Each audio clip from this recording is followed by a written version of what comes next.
그랬어요. 그래서 문학적인 배경으로는 다 시야, 시. 그쵸? 시라는 거. 그런데 이제 역사적인 배경은 없지만 그 흐름에 의해서 왜 이 지금 갑자기 4주차에 우리가 시가서를 해야 되는가. 사실은 여러분 창세기에도 시가 있거든요. 그럼 시를 배우려면 더 먼저 배웠어야 했는데 그 다윗과 솔로몬 시대라는 그 배경을 좀 이해를 하는 거고 왜 그 시대가 출발점이 되는지를 지금 말하는 거죠. 잠깐 복습을 해보면은 다윗의 그러니까 시편의 출발점은 다윗이었는데 이게 성전과 연결돼 있고 예배랑 연결돼 있다라고 말씀드렸어요. 시편은 예배의 책이고 내 뜻대로 안 됐을 때도 하나님 앞에 예배하겠다라는 걸 보여주는 그런 책이라고 말씀을 드렸습니다. 그리고 나서 그의 아들인 솔로몬 때 전성기를 누리죠. 국제 교류의 중심지란 말이에요. 근데 그때 보면 열왕기상 4장 그 장에 지혜라는 말이 되게 많이 나와요. 솔로몬은 그래서 딱 지혜하면 솔로몬을 연결시키는데 그렇다면 여러분 지혜를 좀 잘 이해할 필요가 있어요. 왜냐? 지혜는 오늘날 그런 지혜랑 좀 거리가 멀어요. 교육적인 그런 측면하고 멀다라고 볼 수 있는데 이걸 안 켰구나. 그럼 지혜랑 과연 뭐냐? 아는 거예요. 사전적으로는요. 그냥 뭔가를 잘 깨닫는 거야. 지적인 활동, IQ 높은 거 뭐 이런 거랑 연결이 되는 거죠. 그런데 고대 근동의 개념으로 지혜를 보면은 BC 3000년 전부터 인류 문명이 있었을 때부터 지혜라는 게 있었어요. 그래서 온 우주 삼라만상이 이렇게 잘 흘러가는 거를 이해하는 게 지혜라는 거죠. 그래서 여러분 애국 같은 경우에는 나일강이 범람을 주기적으로 해서 그래서 그 땅이 되게 비옥하대요. 그러니까 그것을 통해서 뭔가 세상은 질서가 있다. 이 사람들이 생각한 거죠. 그러니까 그런 질서. 또 어떤 대인 간의 관계 이런 것들을 지혜라고 보는 거죠. 그래서 여러분 잠언, 욥기, 전도서 이런 게 다 고대의 메소포타미아나 이집트 문명과 연결이 돼요. 그래서 이스라엘 안에도 그런 배경 아래 여러분 지혜라는 게 성경에만 있는 거 아니에요.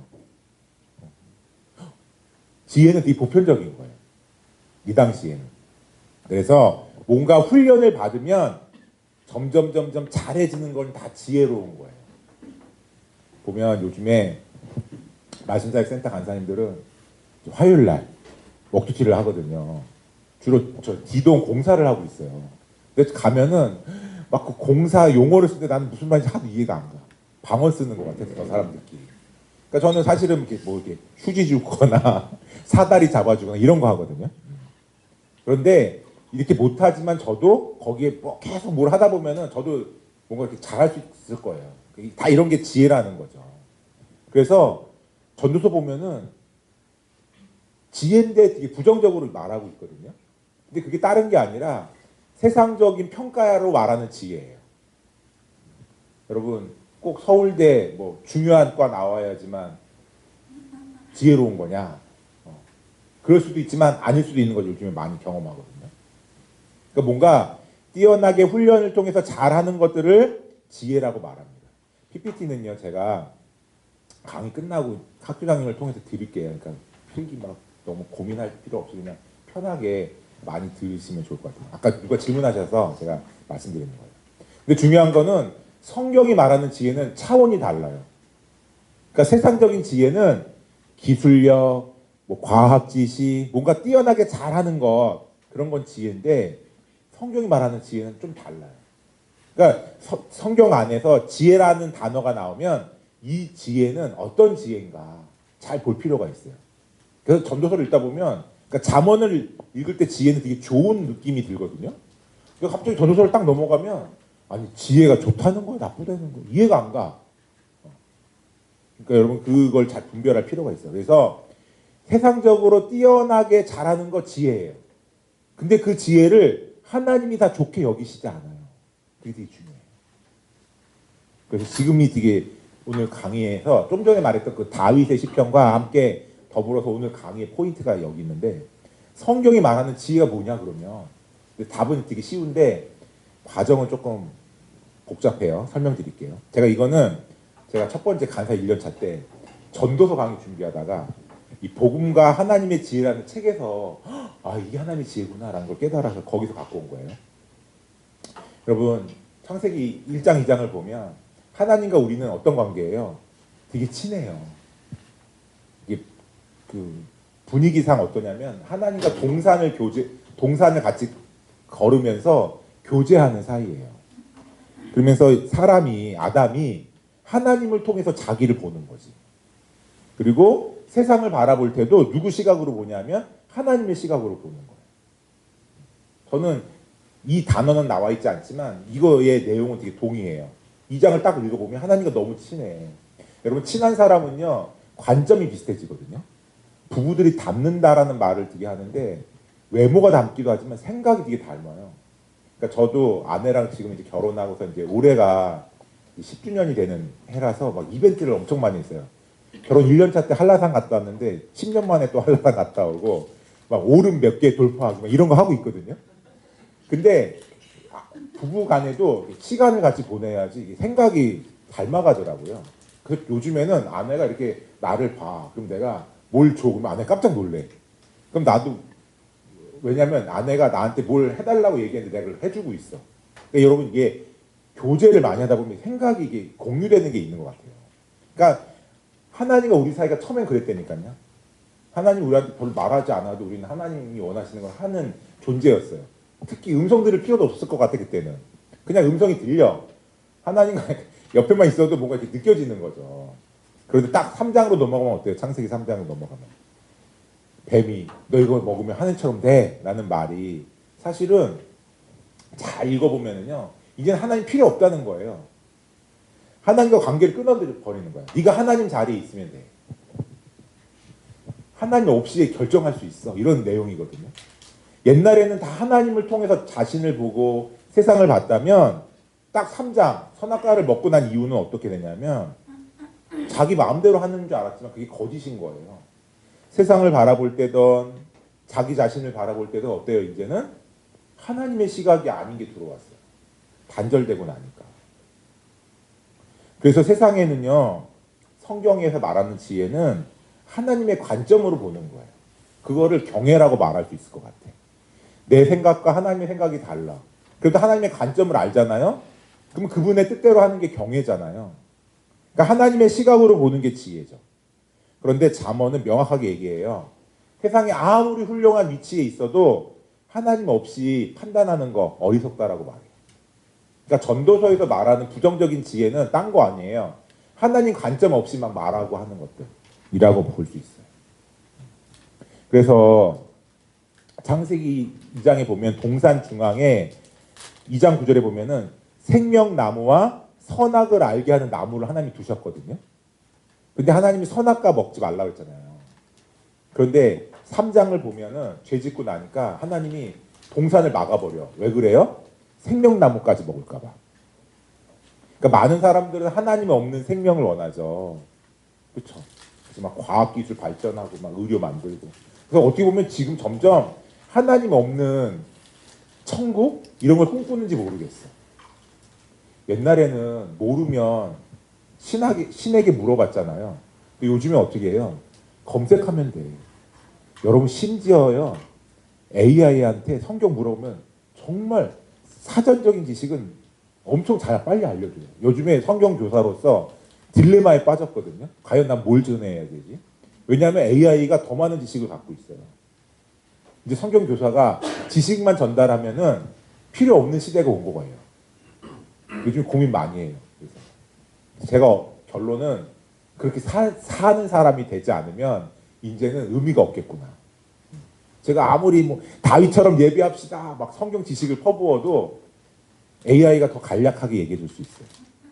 근데 제가 AI랑 다른 건 뭘까요? 난 그렇게 살 수 있거든. 그러니까 여러분 사실은 옛날에는 신의 영역이 되게 많았지만 지금은 필요 없는 시대가 점점 많아지고 있어요. 근데 이러한 때 어떻게 보면 생명도 그러한 시대가 올지 모르겠어요. 그러니까 하나님이 그러한 사람들을 향해서 창세기가 말하는 거죠. 하나님 없이 선악을 분별하고 하나님 없이 생명을 얻는다는 거에 대해서 사람들은 그런 걸 원하지만 뭐예요? 그거는 잘못될 수 있는 거예요. 그래서 요한 일서 보면은 요한 일서가 되게 강조하는 게 있거든요. 참 진리, 지혜잖아요. 참 생명. 요한 일서는 누구를 통해서만 없느냐고 얘기하냐면 바로 예수님을 통해서 하나님과 교제할 때 올 수 있다라고 얘기를 해요. 저는 요한 일서가 되게 창세기를 반영한 게 아닐까. 왜냐하면 원래 지혜, 원래 생명은 필요가 없었어요. 그래서 하나님 먹지 말라고 한 것 같아요. 사실 먹는 것 같고 이거 먹지 마세요 하면 얼마나 치사해. 만약에 여러분 간식이 있습니다 한데 저한테 근데 선생님은 먹지 마세요 하면은 마음이 너무 상할 것 같지 않아요? 하나님이 그런 분인가요? 그래서 선악과를 먹지 말고 생명나무를 먹지 말라고 하셨을까요? 아니거든요.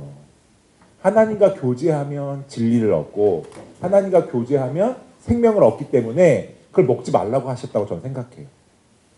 근데 우리가 그거를 하나님 없이 하려고 하다 잃어버렸기 때문에 예수님이 오신 거고 사도 요한이 예수님을 통해서 하나님과 교제함으로 진짜 진리를 얻고 생명을 얻는다고 얘기하는 거예요. 사실 우리 인간은 연약하잖아요. 우리 몸속에 하나의 성분만 없어도 우리는 픽픽 쓰러져요. 제가 SBS 3편 때 이석이 왔거든요. 근데 이석이 먼지 같은 게 이렇게 튀어나와서 내 신경관을 흔든다는 거야. 발폐기 안에 있어야 되는 그 먼지 같은 그 조그만 게 튀어나와. 야, 인간이 너무 연약하다. 먼지만한 것 때문에 뭐 세상이 돌아가는구나 이 생각이 들었어요. 그런데 그래서 사람들은 스스로 생명을 얻고 진리를 얻으려고 막 애쓰지만 사실은 이 땅에 있는 건 한계가 있는 거죠. 진짜는 예수님을 통해서 하나님과 교제할 때. 여러분 예수님이 말씀이시잖아요. 왜 DBS 공부를 하나요?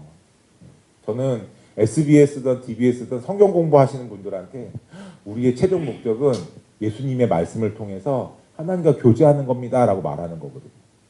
여러분 거기에 진짜 지혜가 있는 거예요. 그러니까 성경이 말하는 지혜는 뭐냐? 하나님을 아는 거거든요. 그래서 하나님을 경외하는 게 지혜예요. 여러분 이거를 반영하는 게 바로 이번 주예요. 예배와 교제를 통한 하나님과 지혜를 얻는 거. 이번 주의 목표는 몰라 이 학교가 그렇게 정했는지 모르겠지만 강사로서 저의 여러분들에게 전달하고 싶은 건 이 두 가지입니다. 예배의 마음을 잃어버리지 않는 것 그리고 참 지혜를 얻는 것. 그 지혜는 뭐예요? 하나님과 교제하는 거예요. 자 정말 시작한 지 1시간 반이 지났는데 요거 개론적인 걸 했어요. 이제 드디어 시편으로 들어갑니다. 자 이제 시편이랑 과연 뭐냐? 여러분 시편이 뭐 같아요? 성경에 있으니까 그냥 이 성경책 중에 한 권이요라고 말을 하는 거잖아요. 오늘 그 캠퍼스 예배 때 광고 중에 SBS가 뭐 한다 그래요? 29일, 25, 26일인가? 시편 읽기 한다잖아요. 그게 제가 학교 다닐 때 2019년에 처음 해본 거거든요. 요거예요, 요거. 그때는 이제 A동 거기가 기도실이라서 거기서 처음 해봤어요. 시편 배우는 주간이었는데 원래 시편은 낭독하는 거거든요. 그냥 편한 마음으로 낭독하는 거예요. 공부하는 책이 아니라. 그래서 사실 시편은 SBS에서도 하루만 강의 들어요. 근데 우리가 그걸 한번 해봅시다라고 해서 2019년에 시작했고 아쉬운 건 그때 너무 좋았는데 그 다음에는 못했어. 코로나 때문에. 몇 년 못하다가 이제 다시 하는데 다양한 방법으로 그냥 한 번 읽는 거예요. 1편부터 150편까지. 근데 그때 생각할 때 야 이거 새벽에 끝나겠지 했는데 생각보다 빨리 끝났어요. 11시 반인가 끝났어요. 근데 이번에 어떻게 할지 모르겠지만 근데 그때 깨달았어요. 아 시편은 낭독하는 거. 여러분들도 이번 한 주간 시편을 예배하는 마음으로 시편은 예배라고 그랬잖아요. 예배하는 마음으로 하나님 앞에 낭독해 보시면 되게 좋지 않을까 하는 생각이 듭니다.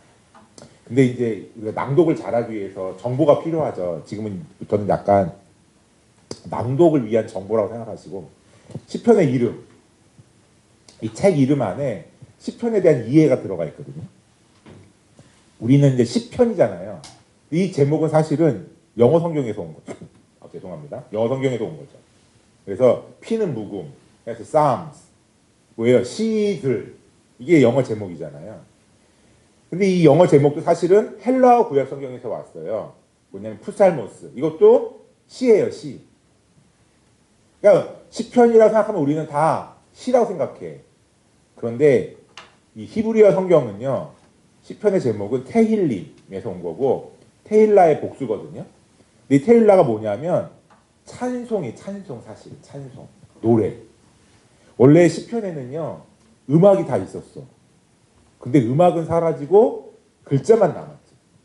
그리고 여러분 그 음악의 출발점은 뭐였다고요?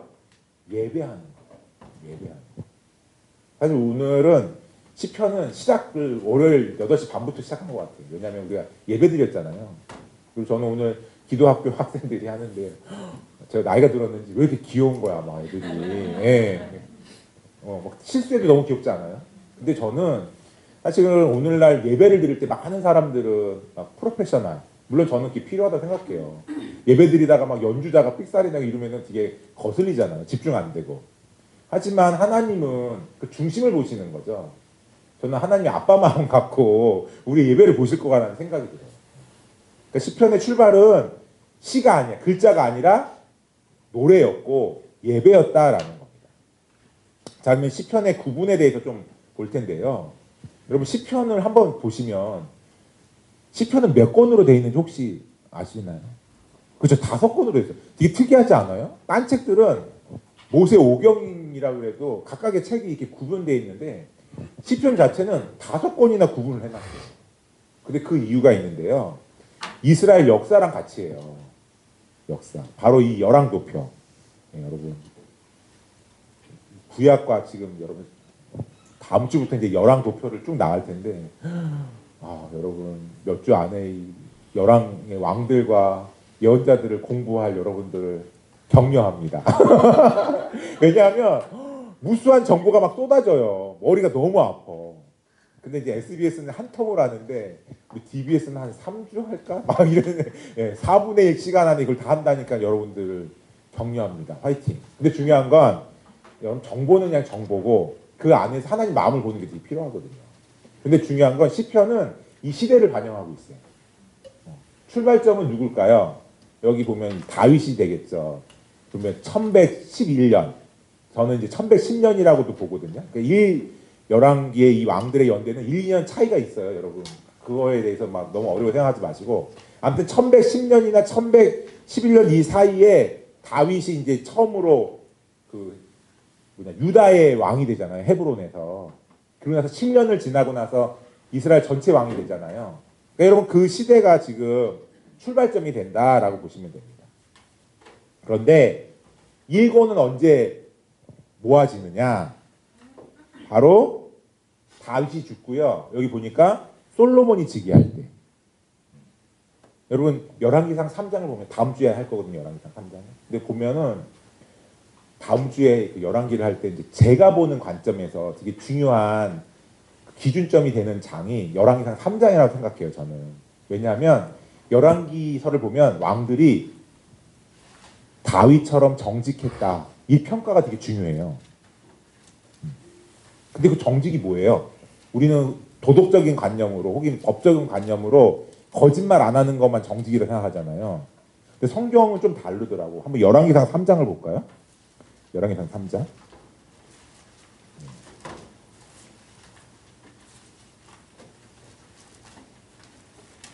열왕기상 앞에 있지.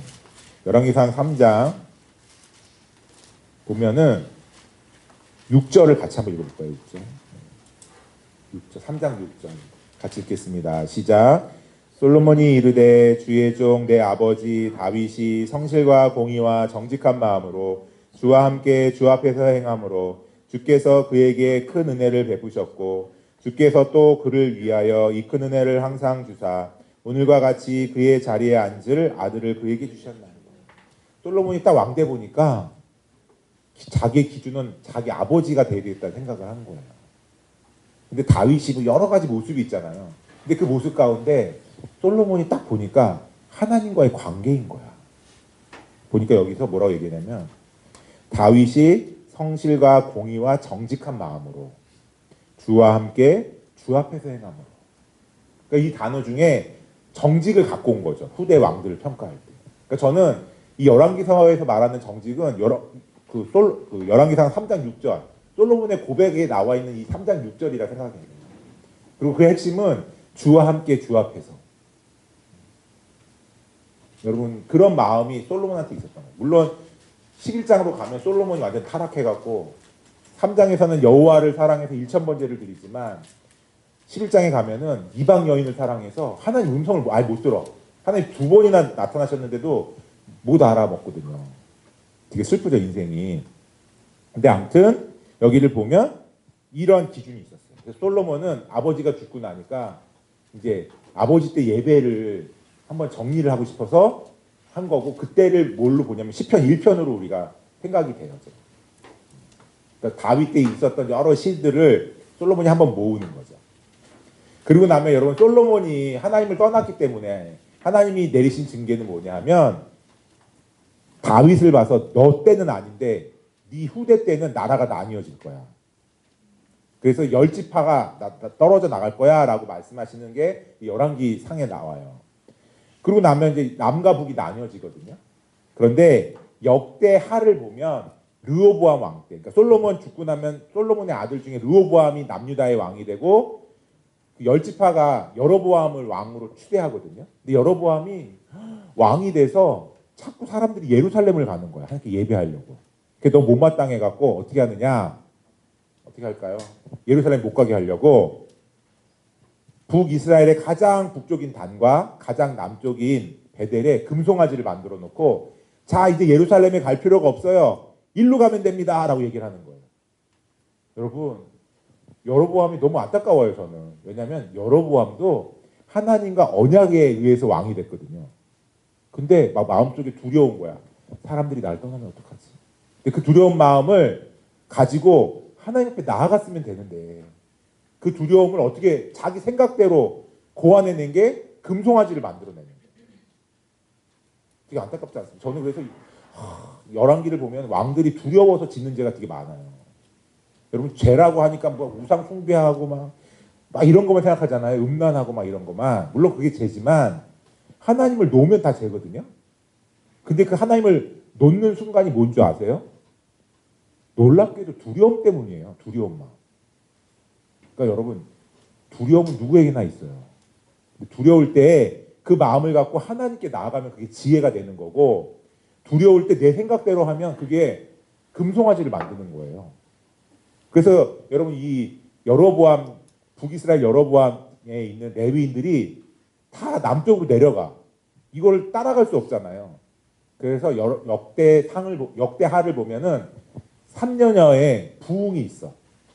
왜냐면 레위인들이 막 내려오니까. 여러분 아마 그때 시편 2편이 수집된 게 아닐까 생각이 되어져요. 그러니까 솔로몬 시작 때 1편, 솔로몬 죽고 나서 2권과 2권이 수집이 되는 거죠. 그리고 나면 3권은 언제 되느냐? 후대로 쭉 가요. 바로 예루살렘 성전이 멸망할 때 제3권이 수집이 돼요. 그리고 4권도 이때 수집이 돼요. 여러분 3권과 4권은 예루살렘 성전 멸망이라는 배경이 있거든요. 그런데 놀랍게도 역사적인 배경은 같은데 내용은 조금 달라요. 근데 그 내용은 내일 조금 자세하게 설명드릴게요. 그리고 나서 제가 아까 그 다윗의 악기 얘기할 때 인물 누구 한 명 얘기했었죠? 혹시 기억나세요? 4글자. 느로 시작해. 아 맞아요. 느헤미야 시대 때 다윗의 악기 갖고 한다 그랬잖아요. 성벽 짓고 나서. 바로 이 느헤미야 때 제5권이 수집된 걸로 보여져요. 이걸 보니까 어때요? 여러분 저희 열왕도표를 보면 다윗 때부터 해갖고 저기 느헤미야까지 구약 역사를 망라하는 게 시편이에요. 여러분. 사실은 시편은 구약 끝부분에 공부해도 사실은 좋아요. 왜냐면 구약 역사를 아니까. 그런데 허리를 이렇게 짠 거는 뭐냐면 시편의 출발점이 중요한 거예요. 뭐예요? 그 마음가짐. 다윗이 가졌던 그 마음. 무슨 마음이라 그랬어요? 예배의 마음이라 그랬죠. 예배의 마음. 그 마음을 잃어버리지 않는 게 필요하다라고 볼 수 있습니다. 자, 그러면 이제 시가의 특징들을 볼 거예요. 이거는 이제 시편만이 아니라 구약을 이해할 때 되게 중요해요. 왜냐하면 구약은 시가 많다 그랬잖아요. 여러분, 예언서의 70%가 시라 그랬습니다. 그러니까 이사야서도 읽을 때 이게 시인지 산문인지 구분해내야 돼요. 그러니까 물론 예레미야 같은 경우에는 역사적인 이야기도 많아서 그 빈도가 좀 떨어지긴 하지만 아무튼 예언서는 시적으로 이해해야 돼요. 그래서 이 시의 특징들을 볼 필요가 있거든요. 이건 좀 넘어가고. 그래서 시를 이해할 때 히브리서 시의 첫 번째 중요한 개념은 대꾸법이에요. 대꾸법. 무슨 법이라고요? 대꾸법. 갑자기 법 얘기 나오니까 머리 아프죠. 아, 이거 해야 되나. 근데 여러분 몰라도 돼요. 대꾸법 몰라도 시편 읽을 수 있어요. 잠언 읽을 수 있고. 그런데 조금 이해함을 갖고 읽게 하기 위해서 제가 설명하는 거거든요. 이번 주에 할 거는 약간 몰라도 그냥 읽는데 전혀 이해가 안 가요. 이해가 안 가는 게 아니라 이해가 돼요. 근데 중요한 건 왜 이 얘기를 하냐면 여러분들 보고 듣지 말라고 하는 게 아니라 그냥 편안한 마음으로 들으라고. 여러분, 정보적인 문제는 여러분들이 나중에 또 해도 돼요. 반복이 중요하잖아요. 그러니까 지금은 이제 자료 같은 거 잘 모아두시고 필기 같은 거 좀 잘 해두시고 나중에 볼 때 여러분들 이해하시면 돼요.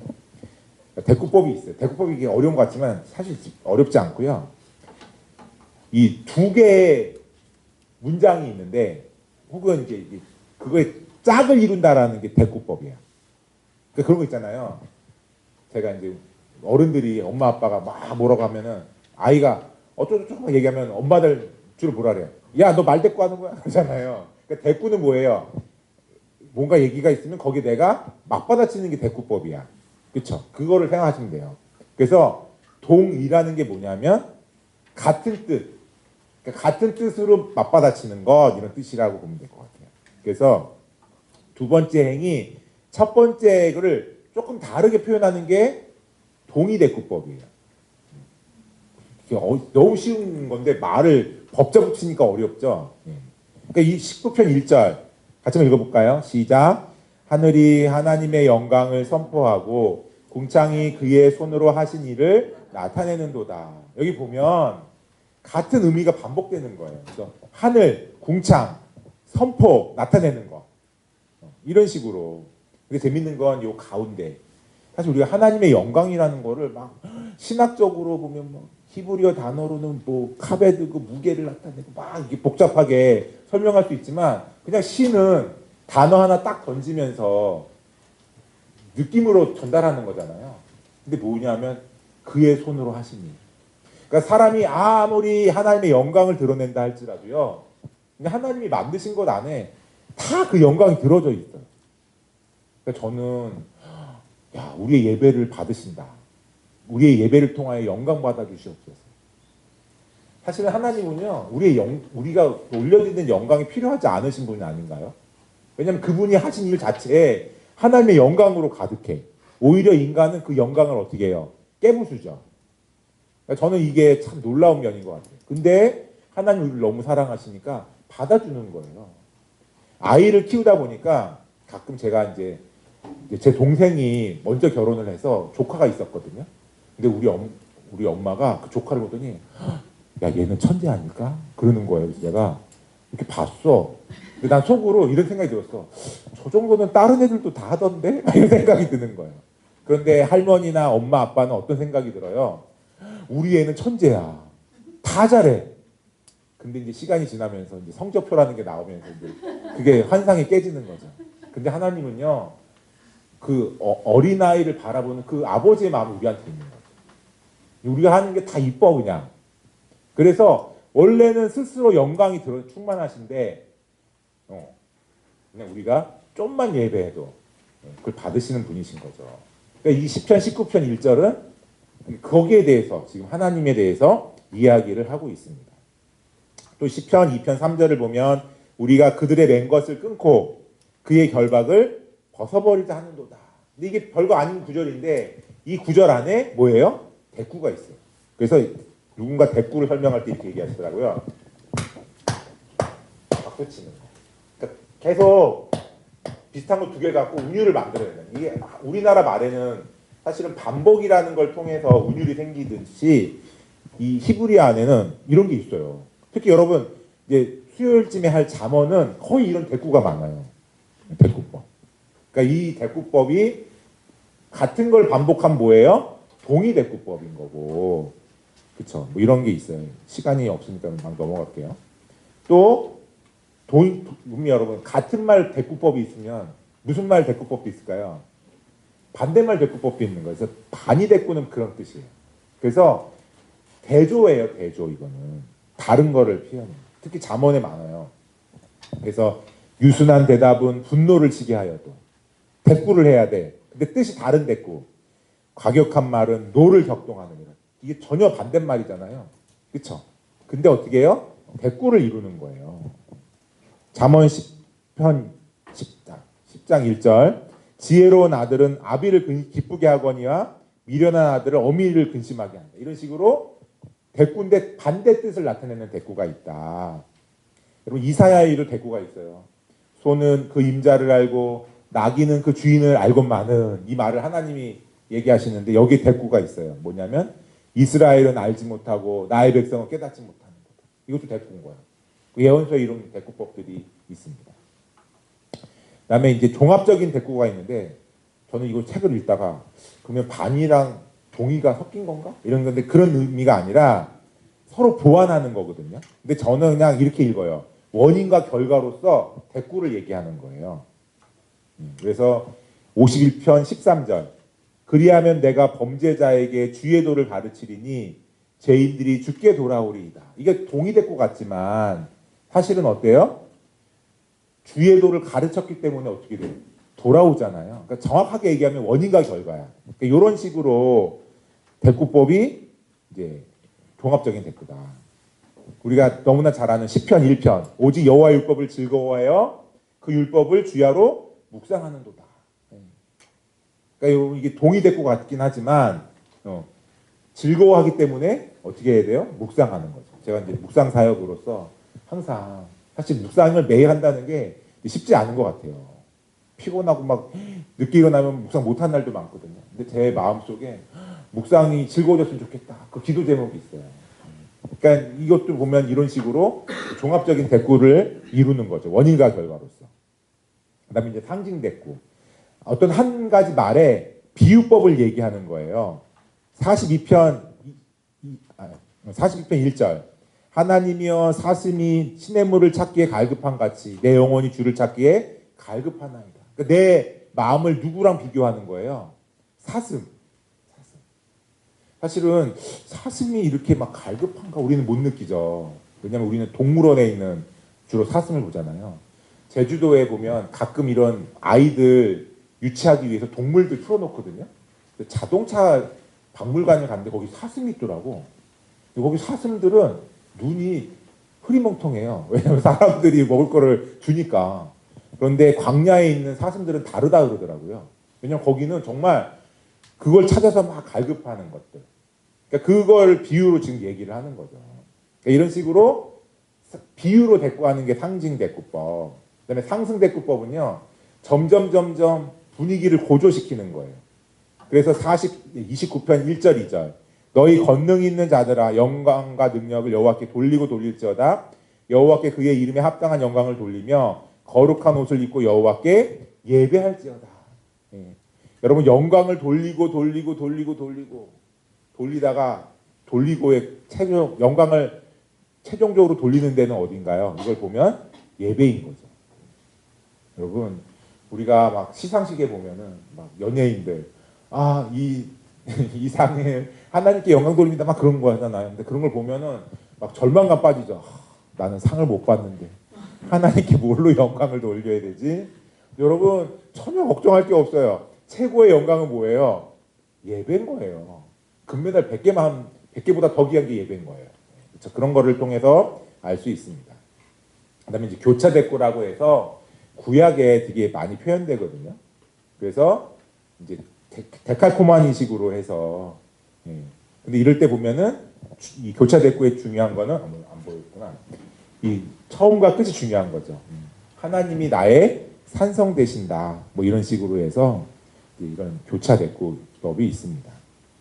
그다음에 히브리 시에는요 시적인 표현들이 있어요. 사실 이거는 뭐 오늘날에 똑같아요. 반복이거든요. 어떻게 보면 대꾸법도 반복이거든요. 반복을 하면은 운율이 일어나요. 후렴구가 대꾸인 거죠. 오늘날로 치면 찬송가 있잖아요. 찬송가.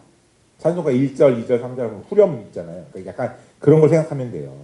그래서 일정한 효과를 얻기 위해서 구나 절을 반복하는 거거든요.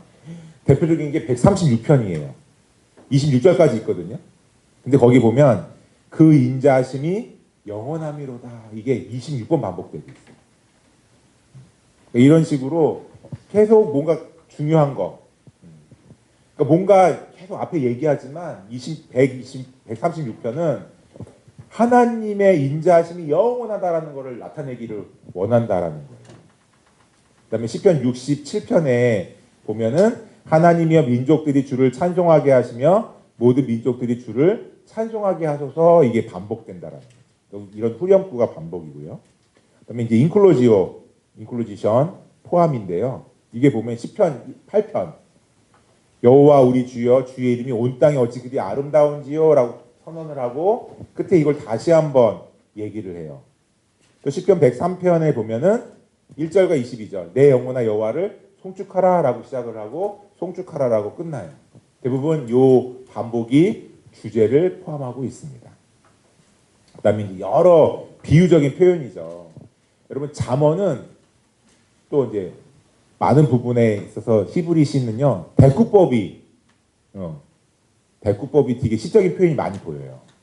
그런데 우리가 느끼지 못하는 시적인 표현들이 대부분 이 비유적인 표현이에요. 특히 이제 마지막 날 할 아가서 같은 경우에는 다 비유적인 표현이에요. 대꾸법 별로 없어요. 그래서 뭔가를 비유하는 거죠. 그래서 중요한 건 비유를 얘기할 때는 그 비유에 뭘 갖고 비유를 하는 건가. 원관념이 되게 중요하죠. 여기 보면 시냇가에 심은 나무가 철을 따라 열매를 맺으며 그 잎사귀가 마르지 아니함 같으니 하면서 의인들의 삶을 비유하는 거죠. 우리 특히 제주도 같은 경우에는 이 시내가 없어도 워낙 습하고 막 생명력이 넘쳐서 풀이 엄청 잘 자라요. 이런 데는 시편 1편을 전혀 못 느껴. 그런데 광야 같은 데는요. 제가 성지순례 2번 가봤는데 한 번은 이제 교회에서 가는 거고 두 번째는 이제 SB에서 간사님들하고 가는 거거든요. 근데 첫 번째 갔을 때는 이게 막 가이드분이 막 단위 설명을 막 많이 해주셨어요. 근데 그때 인상적이었던 게 여러분 청소 안 할 때 먼지 뭉텅이 생기는 거 보신 적 있나요? 여러분들 깔끔하셔서 청소를 자주 하시면 못 보는데 청소 안 하면 막 강농 밑에 보면은 막 실타래 같은 게 막 생겨. 먼지가 뭉쳐갖고. 근데 그런 게 막 보이는 거예요. 근데 가이드분이 저게 식물인데 별거 아닌 것 같아도 저게 물을 찾아서 뿌리로 몇백 미터를 간다는 거예요. 야, 그 광야의 식물들은 저래야만 살아남는구나. 물을 찾아서. 그만큼 물이 귀한 거죠. 그런데 시편 1편은 의인의 삶이 바로 그 물가에 심겨진 나무, 생명력이 넘치는 그 나무와 같다라는 것을 비유적으로 표현하고 있는 거죠. 여러분, 예언서나 또 시가서에서 많은 비유적인 표현이 나올 거예요. 예언서가 어려운 게 뭐냐면 이게 뭘 비유하는지 잘 모르겠어. 그러니까 그 비유에 원래 뭘 비유하는가 하는 것들을 잘 찾아볼 필요가 있습니다. 다음에 이제 제목을 갖고 좀 나눠보려고 하는데요. 시편은 아까도 봤지만 우리랑 장절이 달랐잖아요. 그리고 그거 보니까 어때요? 제목을 함부로 흘려보내면 안 되겠다라는 그런 생각들 하셨죠. 근데 그 제목이 되게 중요해요. 특히 초반부 조금 앞선 시대에 수집된 시일수록이요 제목이 꼭 달려 있어요. 그러니까 116편이 제목이 있고요.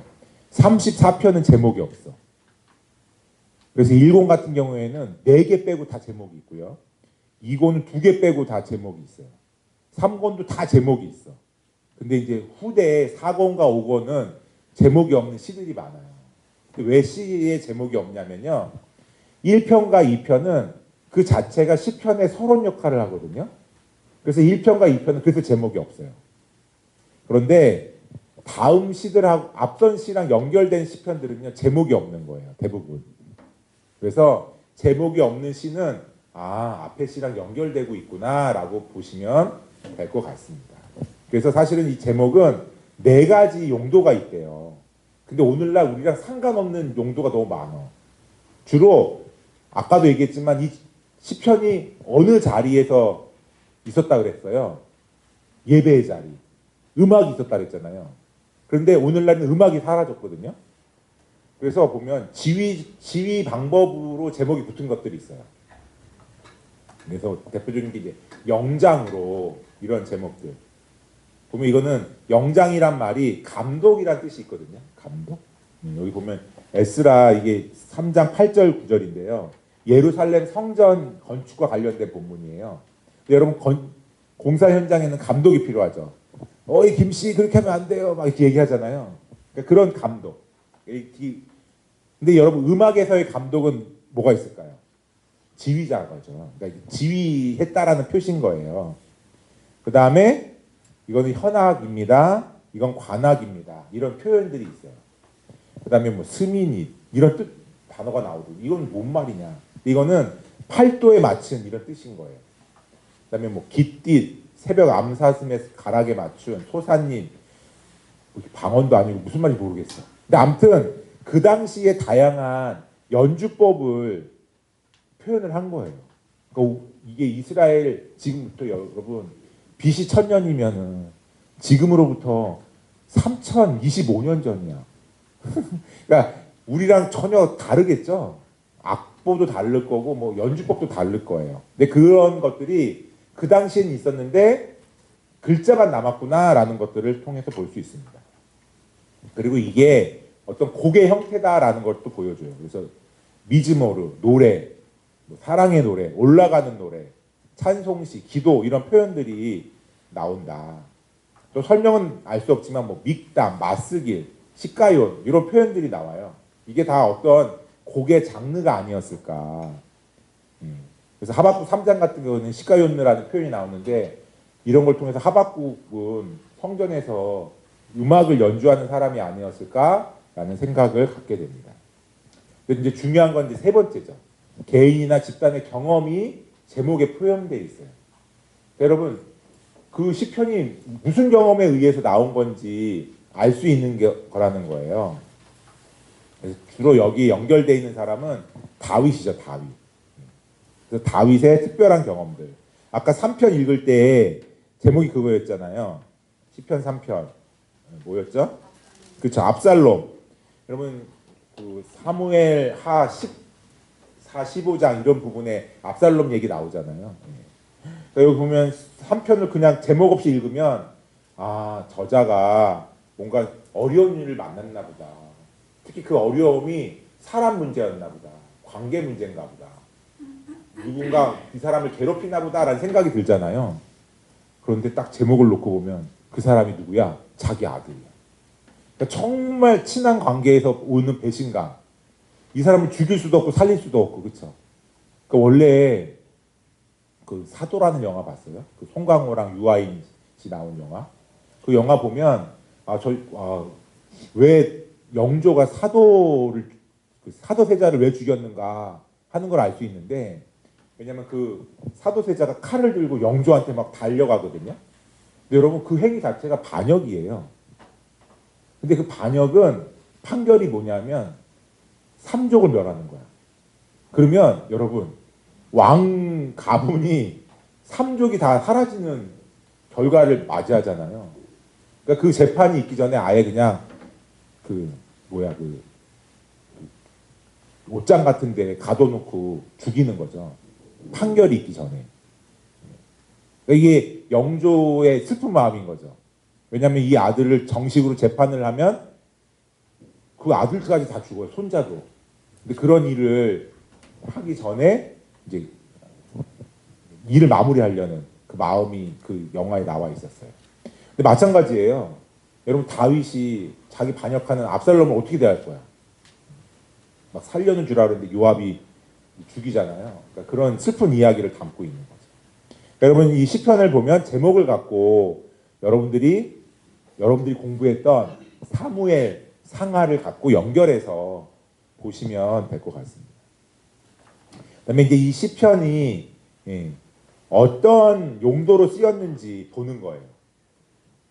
그래서 뭐 그 봉헌식 할 때 쓰였다 뭐 이런 식으로 해서 다양한 방식으로 시편이 사용되었구나라는 것들을 제목을 통해서 알 수 있습니다. 사실은 우리가 이 시편을 이해할 때 제목이 우리에게 주는 뉘앙스를 가진 건 다윈 이야기 14편 정도만 그렇고 나머지는 크게 제목이 우리한테는 직접적으로 해석에 영향을 미치진 않아요.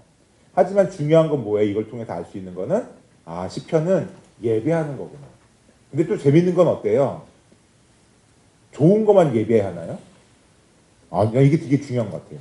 뭐냐 하면 다윗의 슬픈 마음, 배신감, 공포감, 그렇죠. 그리고 어떤 그 두려움 이런 것들을 다 담고 있다라는 것들을 알 수 있어요. 그러니까 여러분 우리가 그런 거 있잖아요. 옛날에 그런 말 들어봤거든요. 교회 사역할 때 예배 드리셔야죠. 그러면 목사님 제가 지금 예배 드릴 마음이 아니에요. 이런 얘기를 할 때가 많아요. 그래서 왜 그러세요? 그러면 사업이 뭐가 안 됐어요. 애가 뭐 말을 안 들어요. 그러면서 자기 마음에 어떤 안 좋은 마음이 있으면 예배를 못 드리겠다는 식으로 표현하는 경우가 많았거든요. 시편을 보면 어때요? 아니야. 어떤 마음이든 다 그 마음이 예배의 출발점이 되는 거예요. 여러분 아들한테 느끼는 배신감도 예배의 출발점이 된다는 거예요. 하나님은 우리의 상한 마음을 다 받으세요. 그 마음을 갖고 하나님 앞에 나아갈 때 그게 온전한 예배가 된다. 우리가 흔히 착각하는 것 중에 하나가 내 마음 상태가 안 되면 예배가 안 된다라고 생각을 하지만 시편을 보면 그래요, 안 그래요? 아닌 거예요. 모든 마음에 예배랑 연결이 되어진다 하는 것들을 우리가 알 수 있습니다. 다음 5번째는요, 예배의 양식인데 그럼 예배 한식이 있나요? 예배 일식이 있나요? 이렇게 질문한 사람이 있었어요. 근데 여러분 여기서 왜냐하면 요즘에 문해력이 되게 다양하다 보니까 의외의 반응들이 많아요. 근데 여기서 양식은 뭐냐면 형태를 얘기를 해요. 보면은 성경 안에는 다양한 이야기가 담겨져 있죠. 그런데 크게 두 종류로 볼 수 있어요. 뭐냐면 이스라엘을 향해서 하나님이 행동을 하시는 거야. 그 부분으로 하나 나눌 수 있고요. 하나는 이스라엘, 자기 백성들을 향해서 하나님이 말씀하시는 거예요. 크게 두 가지로 나눌 수 있어요. 그런데 중요한 건 여기에 이스라엘이 반응하잖아요. 그 반응이 되게 중요하거든요. 주로 구원의 이야기는 내러티브에서 많이 나와 있어요. 그렇죠? 그런데 하나님 말씀에 대한 반응은 예언서와 연결이 되어 있습니다. 물론 여러분 모세 오경과 역사도 예언적인 게 있어요. 그리고 예언서 안에도 역사의 부분이 있어요. 이거는 그냥 일반적인 부류지 꼭 그렇다는 건 아니에요. 그래서 여러분 이게 되게 중요한데 시편도요. 이 두 가지를 가지고 장르가 형성이 돼요. 그래서 하나님에 대한 구원 어떤 행동에 대해서 반응하는 거는 찬양시예요. 찬양시. 그리고 하나님의 말씀에 의해서 반응하는 거는 뭐냐면 탄식시예요. 탄식시. 크게 시편은 크게 두 틀이에요. 읽어보면 알아요. 그래서 하나님은 이런 분입니다 라고 얘기하는 시들은 다 찬양시야 거의. 그런데 주로 하나님 내 마음이 이렇게 슬픕니다. 너무 괴로워요 라고 말하는 건 뭐예요? 탄식시라는 거예요. 그러니까 이 탄식과 찬양을 잘 분별하는 게 되게 필요하죠. 그런데 찬양시는 주로 뭐냐면 하나님의 창조, 그 다음에 그 창조에 의해서 형성된 자연 속에서 그걸 보면서 하나님을 찬양하는 게 찬양시가 많고요. 또 찬양시는요, 하나님 나에게 뭘 해주셔서 감사합니다라는 시는 별로 없어요. 그런 건 찬양시가 아니야. 주로 성경 말씀 속에 나오는 그 역사 속의 하나님. 하나님은 이러이러한 일을 이스라엘에게 하셨습니다 라고 말하는 시들이 주로 찬양시예요. 사실 이거 몰라도 딱 보면 이거 찬양시네, 탄식시네 라고 구분할 수 있어요. 그리고 하나님이 하신 일을 반응하는 게 찬양시잖아요. 그래서 특별히 이스라엘 중에 예루살렘 안에서 하나님이 하셨던 일들을 얘기하는 게 시온 시편이에요. 여러분 이게 되게 중요한 개념인데 예언서를 보면은 시온이 되게 많이 등장하거든요. 시온이 예루살렘이에요. 그리고 그 예루살렘에서 하나님이 무엇을 하시느냐라는 게 시온이에요. 그래서 이거를 문자적으로 이해하시는 분들은 오늘날에 주로 예루살렘을 회복해야 된다라고 말씀을 많이 하죠. 근데 여러분 시온은 이미 회복이 됐어요. 어떻게 회복됐는지 아세요? 왜냐하면 시온이 중요한 이유는 왜 중요할까요? 예루살렘이 중요한 이유는 왜 중요할까요? 예루살렘에 뭐가 있기 때문에. 뭐가 있을까요? 예루살렘에. 성전이 있기 때문에 성전. 근데 이미 예수님을 통해서 성전은 달라졌어요. 그렇죠? 오순절 그 성령 강림 사건이 왜 중요하냐면은 오순절 날에 이스라엘 사람들이 흔히 생각하기를 시내산에서 모세가 율법을 받았다고 생각해요. 십계명. 오순절 때. 그런데 그 사도행전을 보면은 이제는 율법을 받는 게 아니라 뭘 받았어요? 오순절 날. 성령을 받았어요. 여러분 아직 신앙 안 하셔서 대답 안 하시는 거죠? 성령 받았어요. 성령. 그래서 이 옛날에는 율법이 있는 언약궤가 있는 예루살렘 성전이 되게 중요했다면 그게 하나님의 임재가 중요했다면 이제는 그게 필요 없는 거야. 성령을 받은 사람들이 성전이 되는 거예요. 지금 내 하나가 성전인 거야. 우리 한 사람 한 사람이. 그걸 기억을 하면 되게 달라졌죠. 사실 시온 시편이 이제 오늘날에 별로 의미가 없을 수도 모르겠지만 여러분 어떠냐면 이 이스라엘 안에서는 이미 우리가 성취됐다라고 볼 수 있는 게 뭐냐면 예수님에 의해서 예루살렘 성이 회복된 거나 마찬가지거든요. 성전이. 그 다음에 또 하나님은 왕을 통해서 일하시기 때문에 이 구약시대에는 대관식시도 찬양시에 해당됩니다. 왕이 임명되는 순간. 근데 오늘날에는 왕이 없잖아요. 그럼 이 대관식시는 의미가 없는 건가요? 아니죠. 예수님을 통해서 의미가 있는 거죠. 바로 이 찬양시의 계열이다라고 보시면 될 것 같아요. 그 다음에 탄식시는 뭐라 그랬어요? 나의 탄식하는 그 마음. 그런데 이상하게 탄식시의 끝은 항상 하나님을 신뢰합니다, 감사합니다 이런 게 나와요. 제가 교회를 그 중학교 때부터 다녔거든요. 미션 스쿨을 딱 들어가면서부터 그 교회를 꼭 가야 되는 의무가 있는 그 학교를 다니다 보니까 그래서 교회를 다니기 시작했어요. 근데 그때는 뭐 아는 게 없잖아요. 근데 어느 날 교회에서 이제 시편을 읽는데 되게 이상한 게 있었어요. 왜냐하면 막 슬프다 얘기하다가 갑자기 기쁨을 노래하는 거야. 하나님을 찬양하고 막 하나님께 영광 돌리겠다라고 말을 하는 거야. 그래서 저는 그 시편 읽으면서 이 사람은 뭔가 감정 기복에 문제가 있는 게 아닌가. 그래서 저는 다윗이 약간 감정 기복이 되게 심한 사람이겠구나 그런 생각을 했어요. 그런데 교회를 오래 다니고 하나님을 만나면서 깨달은 게 있어. 뭐였냐면 나도 그래. 막 하나님 앞에 가서는 막 이게 괴롭습니다. 이런 게 어렵습니다라고 막 하소연을 하죠. 근데 하소연을 하다가 그 문제가 해결되지 않았거든요. 근데 갑자기 그 문제가 별로 중요하게 여겨지지가 않는다. 그런 순간 있지 않아요? 제가 이제 2017년에 SBS의 학교장이 됐어요. 근데 학교장이 딱 되고 나서 다시 시작한 게 뭐냐면 새벽 기도회를 가는 거예요. 왜냐면 내가 기도로 하루를 시작하지 않으면 도대체 이 무게감이 감당이 안 되겠구나 하는 생각이 들었어요. 그래서 저희 집은 그때 이제 저희 건입동이라고 해서 이제 제주항 쪽에 있었거든요. 근데 이제 교회는 성황교회를 다니니까 차 타고 이제 20분 정도 갑니다. 지금도 이제 노영동에 살아요. 더 멀어졌는데 열방대학에서는 요즘에도 이제 새벽 기도를 가거든요. 근데 가서 항상 갈 때는 짐이 등 뒤로 한 보따리야. 이것도 기도해야 되고 이것도 기도해야 되고. 어느 간사님이 나한테 이런 말을 했고 우리 학생이 이런 말을 했구나. 너무 괴로운 거예요. 막 듣고만 있어도 괴로워. 제가 약간 그 공감 이런 강점이 있어서 더 그랬을 수도 있어요. 그런데 신기하게 막 하나님께 기도를 하고 나면은 해결이 안 됐어. 근데 마음은 되게 가벼워. 그러니까 제가 이 탄식시를 경험하는 거죠.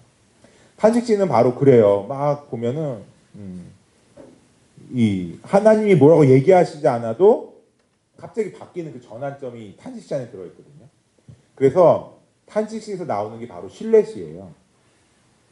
탄식은 없는데 갑자기 하나님을 신뢰하겠다라는 것만 표현된 시들이 있어요. 또 탄식은 없는데 하나님 앞에 뭔가 감사하겠다라고 말하는 시들이 있거든요. 이런 시들이 대부분 탄식시랑 연결이 돼 있다. 그러니까 보면 여러분 하나님을 신뢰한다라는 것, 하나님께 감사한다라는 것, 다 출발점이 뭐예요? 탄식과 연결되어 있어요. 여러분 진정한 감사는요 실패를 맛봐야지만 아는 거죠. 그 우리 센터 강을 하다가 이제 베트남으로 그 이제 선교사로 나가는 이제 이재균 간사님이라고 있어요. 근데 그분이 이제 페이스북이나 이런 데 글을 많이 올리거든요. 근데 오늘 그런 글을 올렸어. 오다가 보는데 뭘 자기가 진짜 내가 은혜 속에 살았구나라는 걸 안다는 거야. 왜냐하면 베트남을 딱 가려고 하니까 아이들 학교에 보증금이라는 게 있대요. 한 명당 300만 원이라는 거야. 우리나라 돈으로. 그런데 그 보증금은 돌려주지 않는다는 거야. 그 입학금인 거지 사실은. 그게 300만 원이라는 거죠. 자기가 한국에 있을 때 얼마나 큰 은혜를 누리며 살았는지 알겠다고. 또 아이들 학비가 월 뭐 얼마라서 셋이 합치면 뭐 얼마인데 한국에서는 그걸 내지 않고도 정말 잘 다녔다라는 게 얼마나 큰 은혜인지 알겠다라는. 그러니까 우리는 어때요? 뭔가 하나님을 신뢰한다라는 것, 그리고 뭔가 감사한다라는 거를 아무 문제 없는 거 상황을 통해서만 경험한다라고 느끼잖아요. 근데 시편은 그런 게 아니라는 거죠. 여러분 그 상황을 잘 보여주는 게 여러분 시편이다라는 겁니다. 그리고 이제 주로 시편은 크게 두 계열이 있다 그랬잖아요. 찬양시와 탄식시. 그런데 이 계열에 속하지 않는 시들이 있어요. 왕을 노래하는 시들. 그다음에 지혜, 토라시, 말씀과 관련된 시들.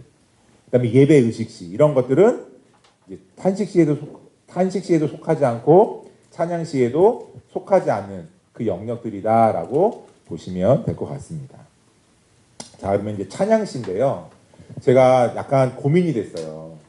뭐냐면 이 내용들은 다 PPT로 있거든요. 이거는 여러분들한테 전달할 건데 사실은 이 내용을 지금 다 설명을 한다고 해서 여러분들이 이렇게 다 이해를 못하거나 더 많이 하거나 그런 내용들은 사실 아니에요. 너무 뻔해요. 왜냐하면 찬양시는 뭐야? 하나님을 찬양하는 거거든요. 그래서 그냥 간략하게만 제가 말씀을 드릴게요. 그러니까 보면 이런 시들이 시편들이 다 찬양시예요. 아까도 말했지만 찬양시는 뭐라 그랬어요? 하나님의 행위에 대한 반응이야. 그러니까 하나님의 행동은 성경 안에 창조, 구원이거든요. 그러니까 창조주 하나님과 구원의 하나님에 대해서 반응하는 게 뭐예요? 찬양시라는 거예요. 이건 정말 그냥 간략하게 넘어가면요. 이 찬양시는요, 형태가 뭐냐면 불러요. 그래서 하나님에 대해서 나눌 때에 혼자 하지 않는 거야. 그래서 공동체를 불러요. 공동체 몇백 명일 수도 있지만 한두 명일 수도 있어요. 함께 나누자고. 그래서 그 하나님을 찬양하자고 권유하면서 대부분의 시들이 이야기를 해요. 요즘에 저는 묵상사역을 하잖아요. TKG라는 묵상사역. 그래서 저는 요즘에 거기에 꽂혀 있거든요. 나눔에 대해서. 묵상을 하고 내가 하나님을 알았어. 발견했어. 근데 그 하나님을 나누는 것 자체가 찬양시인 거예요. 사실은 여러분 요즘 묵상 나눔 안 하시죠? DTS 이후로는 거의 안 해. 그래서 요즘에 약간 내년도 TKG 방향은 묵상 나눔 소그룹이 많아졌으면 좋겠다 하는 거거든요. 여러분 그 모임 자체가 찬양시인 거예요. 하나님을 나누는 거. 하나님이 이런 분입니다. 라고 나누는 거.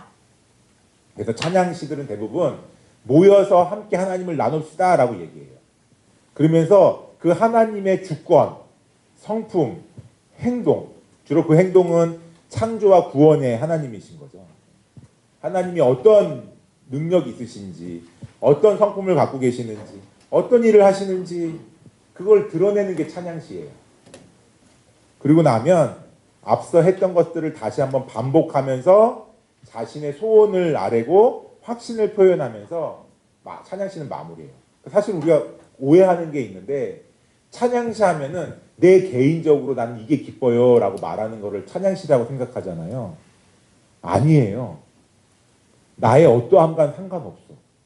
그냥 하나님의 그 어떠함을 나타내는 게 찬양시예요. 아시겠죠? 그러니까 찬양이라는 거, 하나님이 나에게 이런 플로잉이 들어왔어요. 하나님을 찬양합니다. 그건 진짜 찬양이 아니야. 이 분류상으로 보면. 그냥 나에게 플로잉이 있으나 없으나 그게 찬양인 거죠. 여러분 하박국 3장 무화과 나뭇잎이 마르고 포도 열매가 없으면 감람나무 열매 그치고 뭐 이런 거 있잖아요. 여러분 없어도 하는 게 찬양이라니까요. 우리 시편은 뭐랑 연결되어 있다 그랬죠? 예배. 여러분 예배의 마음을 점검하는 책이 찬양이라고 그랬잖아요. 여러분 하나님은 그냥 나의 어떠함과 상관없이 영광 받으실 분이에요. 그게 찬양시라는 거예요. 그래서 우리는 찬양시를 통해서 알면 돼요. 경험하는 거예요. 하나님의 행하심, 하나님의 성품, 하나님의 주권을 경험하는 것. 이거를 찬양시다라고 말할 수 있습니다. 그리고 시온시는 아까 뭐라 그랬죠? 예루살렘과 관련된 시들을 시온시라고 얘기했죠. 그리고 그 예루살렘에서 중요한 건 뭐예요? 성전이 있는 것. 그리고 거기에 하나님의 임재가 있는 거를 바로 시온시라고 얘기를 해요. 그러니까 오늘날에는 여러분 예루살렘 성을 막 찬양하는 게 시온시편이 아니에요. 바로 하나님의 임재를 찬양하는 게 바로 그 의미가 있다라는 거예요. 여러분 하나님의 임재는 어디 계실까요? 예배하는 자리에 있겠죠. 그렇죠? 하나님을 막 높이는 자리에 있겠죠. 그런데 마태복음에 보면 뭐라고 얘기하셨냐면 예수님이 내 이름으로 기도하는 두세 명이 모여서 기도하는 자리. 내 이름으로 모여서 두세 명이 있는 그 자리라고 했잖아요. 그러니까 몇 명이건 상관없어요. 그 임재 가운데 있는 그 하나님을 높이는 것. 여러분 그러한 개념으로 여러분 시온 시편을 생각하면 좋을 것 같아요. 그러니까 하나님의 임재 자체가 찬양이 될 수 있다라는 겁니다.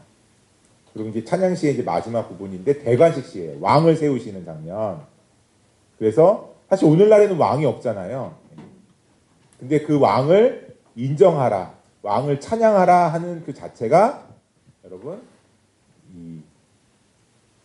그 찬양시가 되는 중요한 부분이다라는 겁니다. 그다음에 이제 탄식시죠, 탄식시. 탄식시는 뭘까요? 나의 상황과 연결되어 있어요. 그러니까 왜 아까 시편을 크게 찬양시와 탄식시로 크게 구분해 놓느냐? 출발점이 달라서 그래요.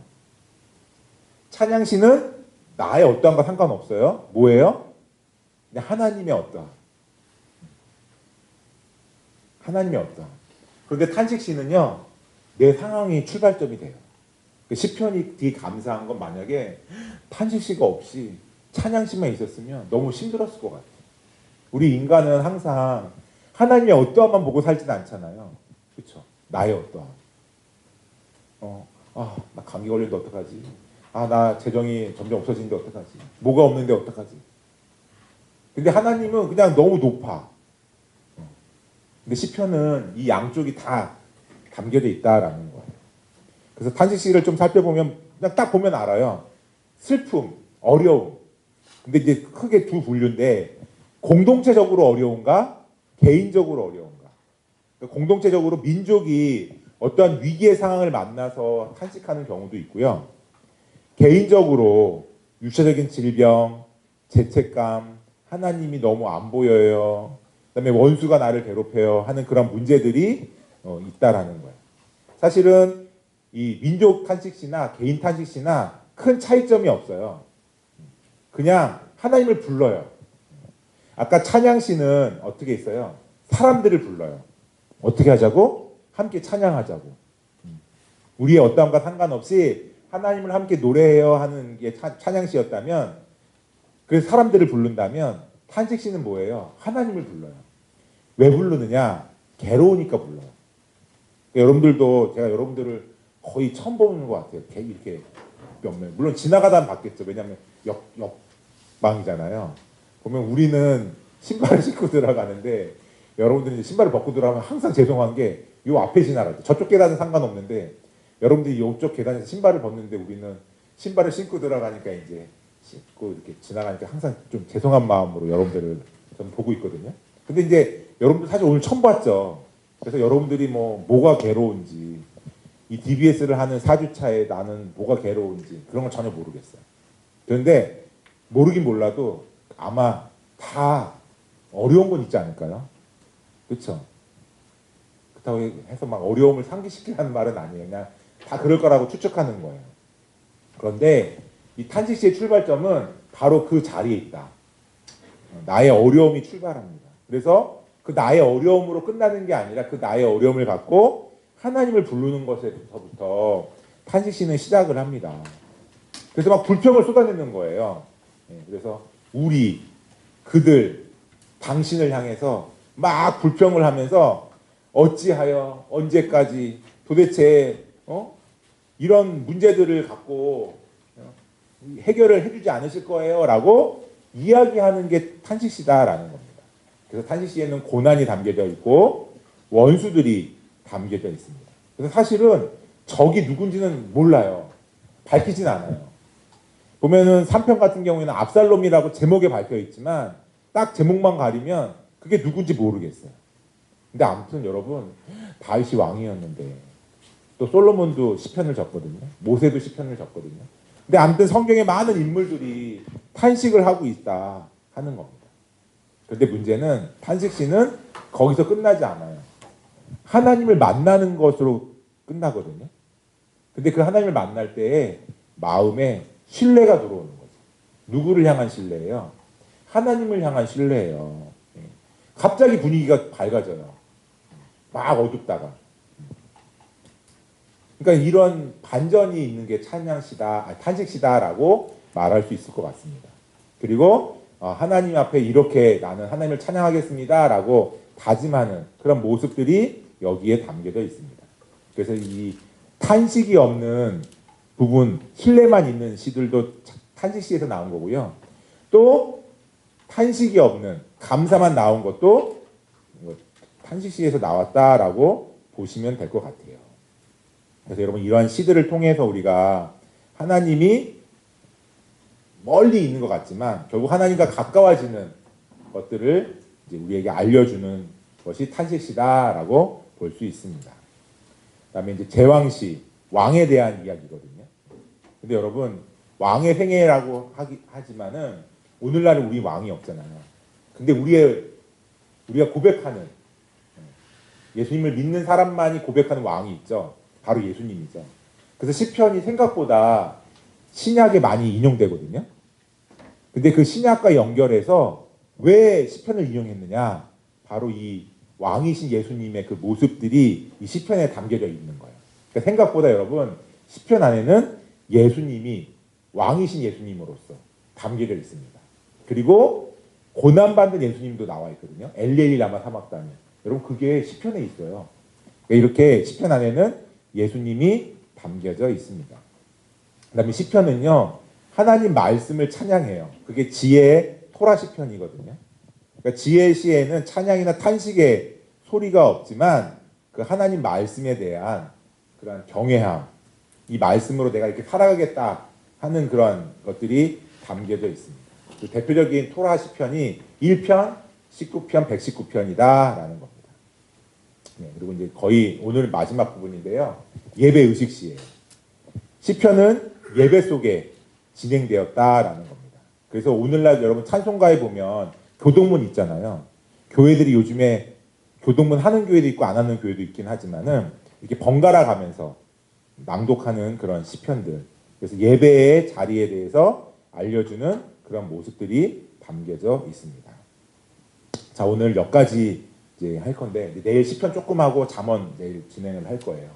오늘 통해서 여러 가지를 했는데 너무 정보가 사실은 많은 강의라서 여러분들이 조금 저는 뭘 들었지 할 수도 있어요.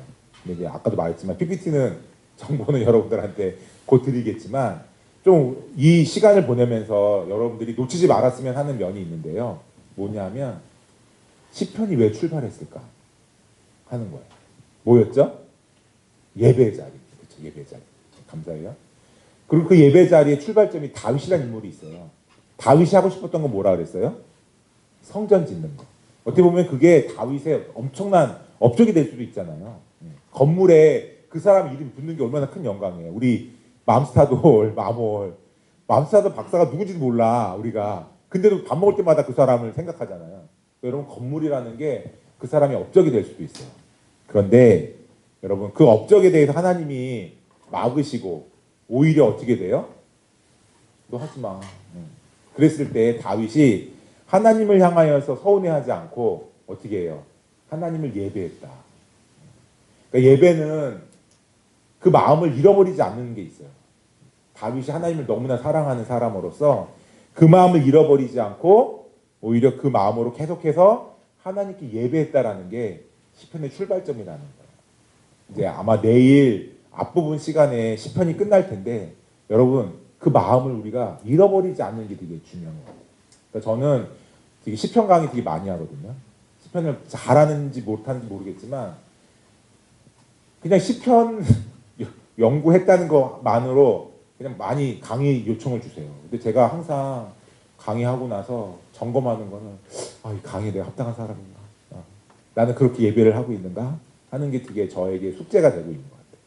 근데 여러분 이 시편 과제가 뭔지 모르겠지만 여러분 그 마음을 잘 지켜나가는 게 필요한 것 같습니다. 우리 DBS는 특별히 성경을 잘 연구하는 그걸 넘어서서 제자가 되는 게 필요한 거잖아요. 하나님 우리에게 원하시는 건 바로 이 다윗의 그 마음. 어떠한 상황 속에서도 하나님을 잃어버리지 않는 그 마음인 것 같습니다. 이 시간 같이 좀 기도하고 제가 기도하고 마칠 텐데요. 하나님 앞에 시편의 마음을 달라고 좀 기도했으면 좋겠습니다. 어떠한 상황이든지 하나님 앞에 온전히 예배할 수 있는 그러한 사람이 될